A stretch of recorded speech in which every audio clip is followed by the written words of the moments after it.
Hey, today we're going to talk about guitar capos. That's what this thing is right here. And just to jump right into it, for those of you guys who are beginners, a lot of times what you'll have to do is you'll have to figure out ways to play chords that you may not necessarily know how to play. Meaning like some of these chords like B flat minor 7 and other chords like D flat and E flat, all these different types of chords you may not necessarily know how to play.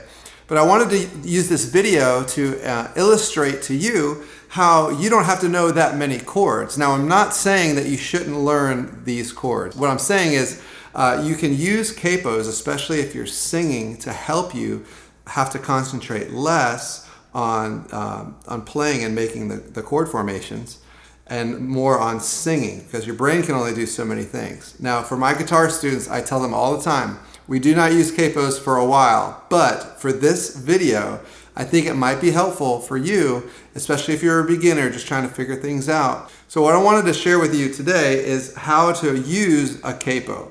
And a capo, basically all it is when you put it across the first fret. So when I say fret, these are the frets, 1, 2, 3, 4, and so forth. You get up to here, it's 12, and then beyond that.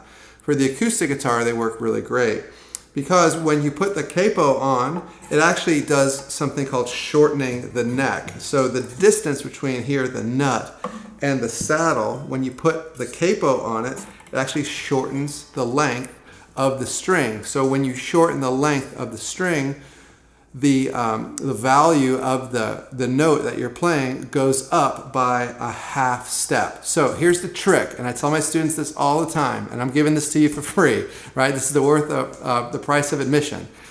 The distance between B and C and E and F is a half step. So it's important for you to know at least the top string here in order to be able to understand half steps. So this is E, this low note is E. A half step to F would be 1 fret. A whole step would be 2 half steps. So E, F, F sharp, G. So that's important for you to know. The distance between E and F and B and C is a half step, because as we travel through the neck, on the top you'll have E, F, G, A, B, oh, and there right there is a half step, C, D, and then E, and then it repeats.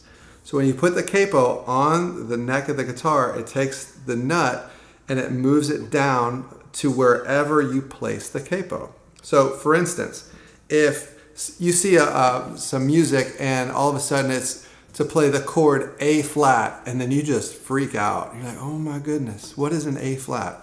Well, an A flat is the same thing as a G sharp. So G sharp and A flat, they're the same. And I know I might be getting a little technical, but this is really important for you to understand. There's a fancy word called enharmonic equivalence. So all you have to do, if you want to play A flat or a G sharp, you take your capo and put it on the first fret and then strum. Your G kind of cowboy open chord is what we like to call it. That is not a G. When you play your G major, this is the G. That's a G. But when you play with a capo on the neck of the guitar, that same chord formation, the way that you make it on the guitar, is now an A flat. So let's say if we wanted to play, go from G major, the first chord G, to A, then you move it up a half step. So now G is A. Let's go a little bit further. You see something crazy, you're like, what's a B flat? You just move it up a half step, and that's a B flat. Now, all corresponding chords that you make will respond to that capo moving. So everything moves up by half step increments as you move up the neck of the guitar. I hope that makes sense. So let's kind of go back over something real quick. So let's say this chord is a normal G in a standard tuning.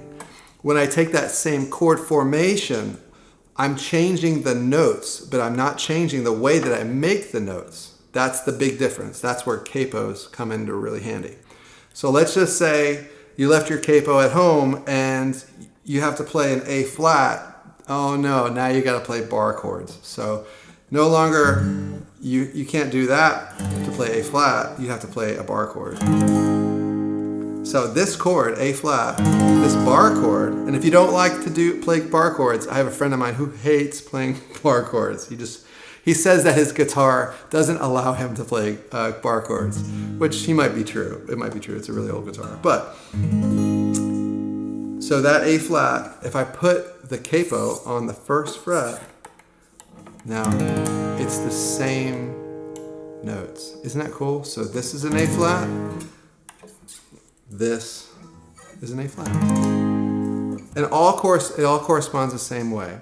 Now I don't have a PDF or anything like this. I'm not selling you anything. I'm just letting you know how to do it. This is just a super beginner's guide. There's plenty of people online who go into great detail. There's even charts on there. But those are the two things I really want you to understand.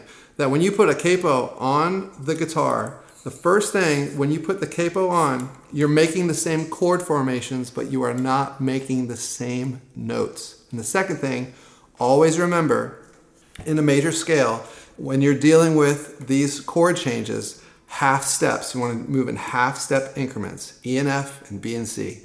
And don't forget to subscribe, like the video, share it if you'd like to, especially those of you guys who are learning more and sharing as much as you can. We'd love to have a conversation. If you have any questions, anything like that, put it in the comments below, and we'll see you in the next video. And don't forget to play what you feel.